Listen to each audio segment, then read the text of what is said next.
Hi, I'm Andy Ely, Senior Funeral Director for G. Seller Independent Funeral Directors, and we've been serving bereaved families since 1910. I'm sure you're all well aware there's lots of different myths, taboos and misconceptions around what happens behind the scenes within the funeral profession. So we decided to put together this series of podcasts to answer those questions and hopefully dispel those myths. So please do like, share and subscribe and send those questions, send them to liftingthelid@gseller.co.uk and we will do our absolute best to answer them for you. It genuinely is our family caring for your family.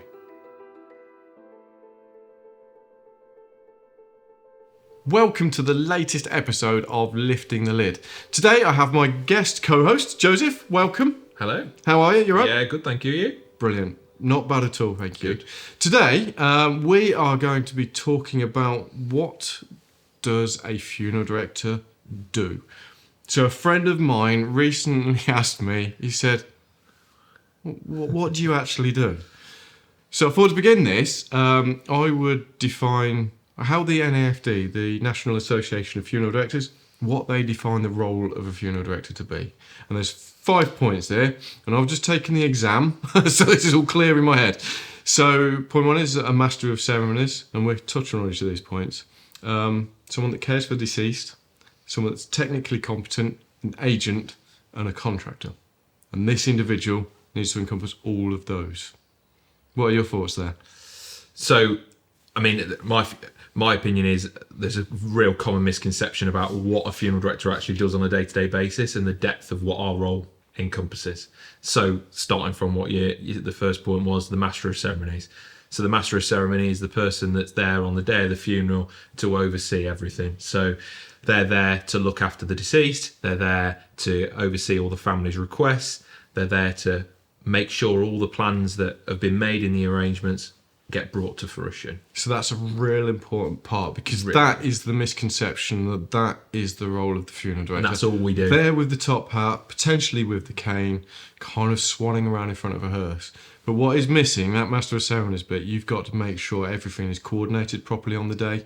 All the flowers are available, all the orders of service, all the music's queued up. There's a lot of work behind that to get to that point. That's the final delivery. Absolutely. A really, really important part. And the average funeral that G Seller conducts takes us around 50 to 60 man hours. Yeah. And the day of the funeral is only a small part of the actual overall work and time that's spent on putting everything together. So the other point that we touched on is care of the deceased. Yeah. Okay, so this is fundamental. We're funeral directors. We look after people that have passed away.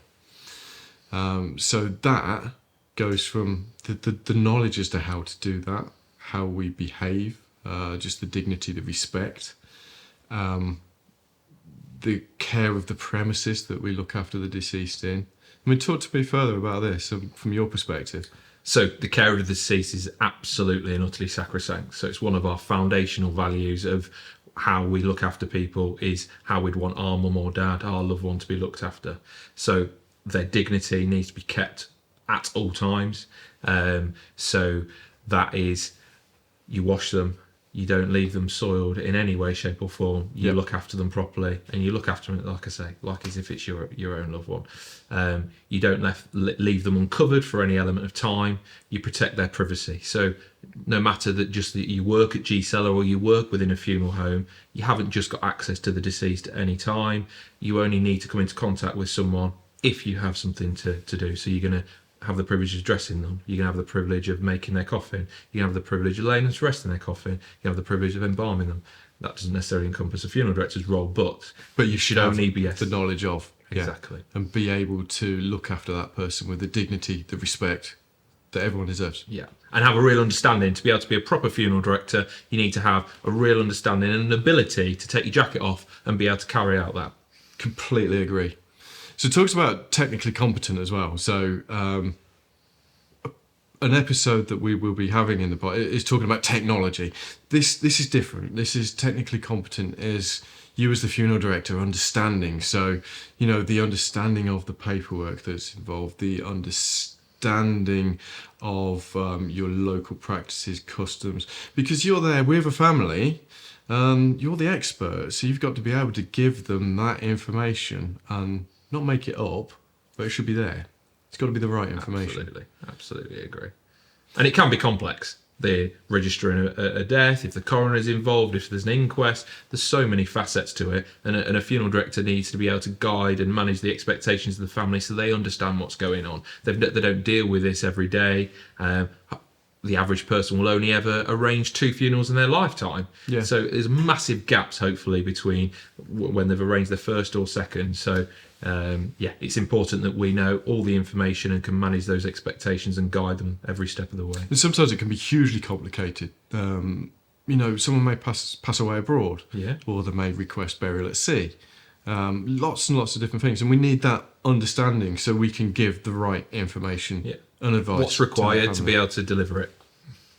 And when we talk about an agent, so as a funeral director, you've got to be in a position that you need to liaise with lots and lots of different peoples in order to deliver this service. So that's a real good quality that you have to have. So this could be the crematorium, the service location, the minister, printers, florists, so many technological people with live streaming, recording, all manners of things. You're combining it all together, aren't you? And you need a real logistical, practical mind to be able to understand of how it all fits together. And don't forget anything. The family have requested certain elements, and it all needs to arrive at the right time, the right preparation. Everyone needs to know what they're doing. You need to be a real organiser. That's a good word, organiser. Yeah. And the contractor is kind of putting it all together because to a degree you're entering into a contract in order to deliver these services. You're signing paperwork, and you've got to have the understanding to be able to do that. And I think one of the points that the NAFD talk about is, as a funeral director, you need to be flexible in your style of approach and manner, is the exact terminology, because everybody is so different that you need to be able to adapt to the situation that's presented in front of you at that time. And I potentially amend that sentence to being emotionally intelligent. You need to be adaptable, but also emotionally intelligent to be able to look after that family that's befitting to them. And you may be in a room where you have some people that think you're there just to take money off them, other people that are sat there that are want to keep you at an arm's length, and then other people that are there that want to be your best friend. And you need to be able to deal with that room and bring them all on side and understand what you're there to do. I always tell people, I'm not here to sell to you. I'm here just to look after you and give you and your loved one the service that's befitting to you all. Absolutely. Day to day then. So we've covered the NAFD side of it. So on a day to day, you're not in your managing director role, you're in your funeral directing role. Yeah. So you have a funeral. What does your day look like? So depending on how many funerals I've got the privilege of looking after will depend on what my day looks like, but you're going to be doing administration, so you're going to be doing all the paperwork appertaining to that funeral to allow the funeral to take place. Yep. You're going to be sitting down with families to arrange the service, and it doesn't necessarily have to be in one sitting. Some families need multiple sittings to be able to arrange the funeral. They go through things at their pace. So I may see a family in the office, and then another day I might see a family at their house, whatever. So I quite often talk to families about the funeral evolving. So we have an initial conversation, and some of the bits that we talk about might potentially sow some seeds, sow some ideas. It's always about personalisation for me, but they may go away and think, actually, my loved one loved cricket. Wouldn't it be great if we could have a cricket bat on top of his coffin? Yeah. And then they come back, and then that's an extra element. Well, can we actually go by their cricket ground on the way to the crematorium? And it changes and it evolves. And as the funeral director, you've got to be on top of that because you've got to get it right. Yeah. And for example, another example from me is I looked after a gentleman. He used to own a fish and chip shop. So we're going via the fish and chip shop on the way to the crematorium. We're pausing outside, and I've arranged with the owner of the new fish and chip shop to bring out his favourite chips and vinegar and salt and place on his coffin. We'll close the hearse back up and go on our way. So it's like personalisation and touches like that are so symbolic to that person. And you as the funeral director need to be liaising with all these third parties to bring it to fruition. Yeah, you need to get that information, build the rapport with the family, find out all these little nuances that make it right for that individual and that family. So carry on. We're talking through our day of the funeral. So we talk through administration, the little personalisation bits that we carry on with. Next stage, what do we do here? Look, making sure that the loved one's coffin's on order, it's being manufactured, it's getting here in time, liaising with the head of operations to make sure that chapel arrest visits and the care of that person is booked in and sorted, ready to be able to allow the family to come and spend some time with their loved one if they so wish. Yeah. And I think as well, that knowledge from the funeral director, you need to go and check all of that. So when the coffin's prepared, and it may be someone else that prepares it, you go and check it, make sure it's as it should be. So sometimes you're there with your administration, you then move into a different area Practical. of the building, go into the practical part. Sometimes, hands-on, I want to help with this, I want to make this right. Just be involved and have the knowledge to be able to sort of chop and change your hat. Now, whilst this is happening, I think it's quite important to say, sometimes another family member from a different family may come in and want to talk to you while you're in the midst of something else. So you need to be able to adapt and change, because Be that's... present. Yeah, it's a completely different set of circumstances. And every that family factory. and every family needs to feel like they're the only family that you're looking after. Yeah, and and that's how it we should be. know they're not naive, but in the same breath, they need to feel like they've got your consummate attention and that you're there just for one thing, which is to look after them. So we build, we go, we sit with the family, we arrange, we then pursue that arrangement, we complete the relevant paperwork, this is the technical bit, and then we start building on it, evolving it, and growing it, and then it comes to the stage that we're about to deliver the funeral service. So we always carry out a pre-phone call before the funeral, usually the day before. Yeah. Really important piece. Really important, because it makes sure that the family, any questions the family have got that have come up, or family friends or other family members have asked them, they can ask you, and you've got time to put plans of action in place if things have slightly amended, routes have changed, they need more cars, if we can facilitate it or not, and reassuring them that we've got everything in hand and they've got a chance to throw any questions at us if they have. So I literally, when I carry out my pre-call, I talk through every single facet of that funeral. This is happening, this is happening, this is happening, this is happening. You're painting the picture for them. To give that opportunity to, completely different, doing it for real, of course, but if they've got a bit of an idea what's going on, and I sort of reiterate that really that conversation, if everything's okay, all they need to remember is the time that we'll be with you. Everything else is on our shoulders as the person conducting the funeral and leading it. So I think it's really important to say as well that this is the role of the funeral director that we're talking about. There are so many different elements. Multifaceted. So many different bits. But after the funeral, so we carry on with the master of ceremonies, making sure the funeral is as it should be. To a certain degree, we support grief as well, with the family that we're with. Yeah, build real rapport with people. And that can look different depending on who you're with. We turn the family, and then we come back and we have to make sure the team as well. So there's a certain amount of team leadership involved, because you're leading a team in order to deliver. Yeah. This And funeral. some funerals will have 4 pallbearers on. Other funerals will have 8, 10, depending on the personalisation and the logistics, the practicalities around the funeral. And they all need to know what time they need to be with us. They need to know what uniform they need to be in. The uniforms need to be prepared correctly. And the funeral director is responsible to making sure that everyone is uniformed correctly, that the funeral takes place at the right time, everyone's where they need to be at the time they need to be, and everything's carried out. We always have a meeting to deliver that. Yeah. So there's no room for complacency. Absolutely. We have to get it right every time, Yeah. and we talk through it every time and delegate roles to individuals so everyone knows exactly what they are doing. Yeah. I mean, prior to that, there's the other team members, there's the logistics of making the day work, the fleet and everything, make sure people are in the right place at the right time. But the fundamental role of the funeral director on the day is to ensure that team delivers that service as it should be. Yeah. And then afterwards, of course, we return to the funeral home. Yeah. We have to make sure everything is filed correctly. Yeah. There's the invoicing part. There is. And then there's follow-up aftercare, perhaps referrals for further bereavement support, which is a service that we offer, of course. Yeah, it's bereavement support so important, because we may build real rapport with families, but we're not qualified bereavement counsellors. The bereavement counsellors are. So we're there to look after their loved one, become a confidant, listen to them, but we're not professionally trained to be able to take them on that journey to readjust to a new normal without their loved one, a physical part of their lives. So sometimes it's incumbent on us that we see some of those flags and we need to refer them on to our bereavement team to be able to look after them thereon. Yeah, it's brilliant. I mean, as well as this role, and I'm going to be perfectly open and honest, it's really quite draining. You know, Intense. so sometimes you, as I say, particularly switching from one family to another, which we try and keep to a minimum. Yeah. Inevitably, sometimes families do come in Yeah. when you need to adapt.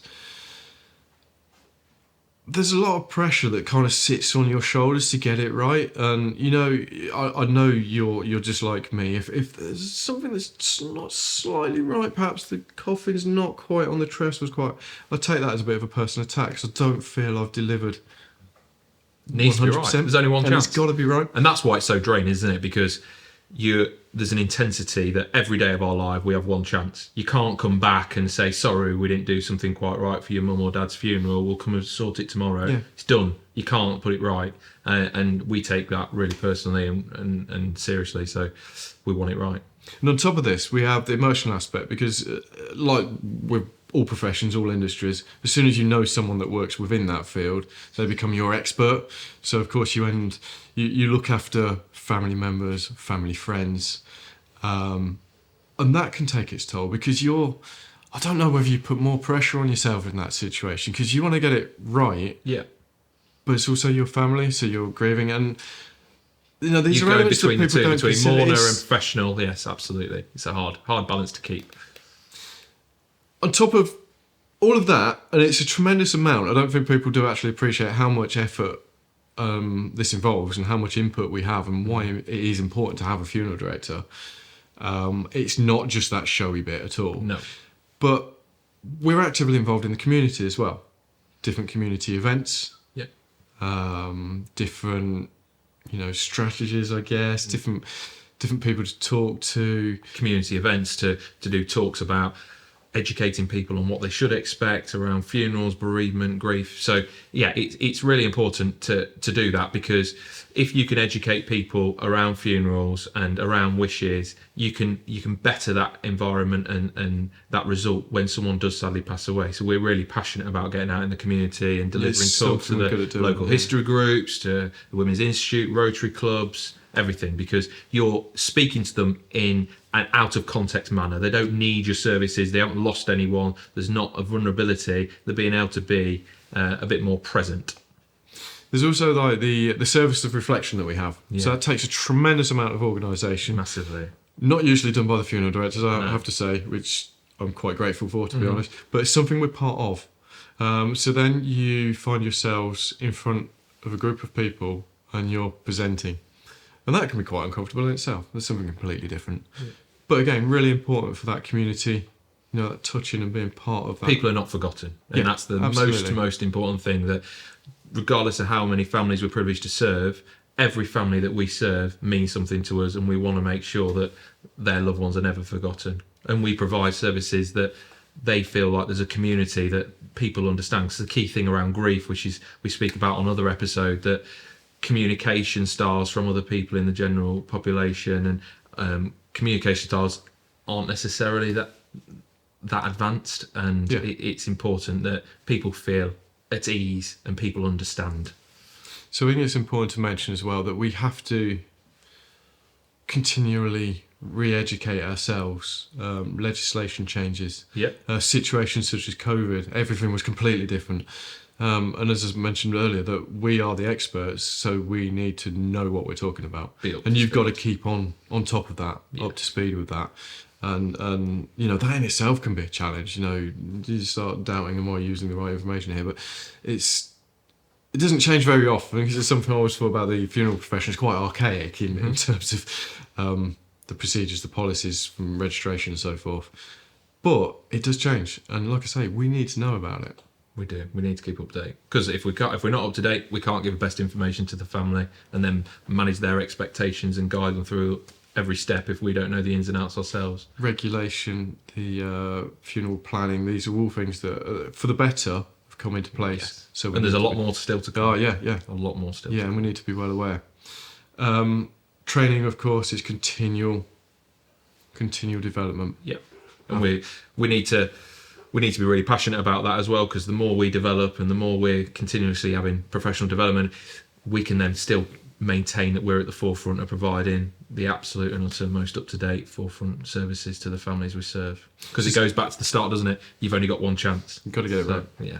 So something we haven't touched on, because this is not a 9 to 5 job. Nope, it's a lifestyle. It's absolutely nothing of the sort. It's always with you. It's constantly with you. Something that is prevalent is the call out. Your role is slightly different to mine in how we do that. So from your perspective, being on call, what does it mean? So I'm on the phone rota, so I'll have the out-of-hours phones and I'll be the duty funeral director at pre-allocated times for a rota throughout the year. And there'll be someone in the administrative team that will have the phones from 5 p.m. till 9 p.m. But if they've got any questions in that intervening period, I'm the duty funeral director for them to call, and then I'll have the phones from 9 a.m. till 8:30 a.m. the next morning, and I'll take any calls when families have any queries or their loved ones have sadly passed away, or speak to police control or the ambulance service when someone's passed away suddenly, and then I'll then call the likes of yourself and the call out team to go in effect and bring that person into our care. Yep, so absolutely. My role slightly differs. I received that phone call from you. Yep. I then have to mobilise myself, get into the right mindset, go and look after a family. And quite often in their rawest moment, they've just lost someone. We're now going to be taking that person away from them. Yeah. And that's quite difficult to do. And this can happen at any point in the night. 365 days a year. There's no, it can be any time over the weekend. Yeah. It happens. And then of course we are caring for that deceased. So bringing to care, making sure they're comfortable, making sure they're laid to rest as they should be. Yeah. And then we go back to our home lives. And sometimes we get another phone call. Yeah. And you just go back again. And so it's a constant adaptability. Yeah, just constantly. And we're really passionate about making sure that G-Seller, we make that as fluid and flexible as possible, that everyone's not on call for a week at a time, that we try and change it up as much as possible. So it's as diluted across the team as we possibly can. So we're looking after the well-being as much as possible for the team. Do you think that kind of dispels some of the myths that we've got here, the kind of misconceptions that we just kind of turn up on the day, just sort of swan round, conduct a funeral? It's a lot more holistic, a lot more holistic than people think, isn't it? Yeah, I think it's. Do you think there's anything we need to add? I don't think so. I think that's everything. I think we've given a good overview there. Yes, absolutely. Thank you.